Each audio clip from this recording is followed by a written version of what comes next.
1000 subscriber पूर्ण झाल्याबद्दल तुम्हा सर्वांचे मनापासून आभार। माझी 2 वर्षाची मेहनत आणि तुमचा सपोर्ट याच्यामुळे हे शक्य झालंय। यापुढे सुद्धा असाच सपोर्ट करत राहा। तर काहीतरी गोडाचं बनवायचं होतं, घरामध्ये ब्रेड होते तर मी ब्रेड गुलाबजामुन बनवले। 10 ब्रेड घेतले, त्याच्या कडा कट करून घेतल्या आणि मिक्सरमध्ये ब्रेड व्यवस्थित दळून घेतले।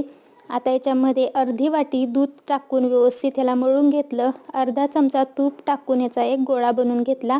छोटे छोटे याचे गुलाबजामुन बनवून घेतले। आता पाक बनवून ठेवूयात। तर एका पातेल्यामध्ये 1 वाटी साखर घेतली, त्याच्यामध्ये 2 वाटी पाणी टाकलं, 2 इलायची टाकल्या, 5 मिनिटे मोठ्या गॅसवरती उकळून घेतलं। याला चिपचिपा असा याचा पाक बनवून घेतला।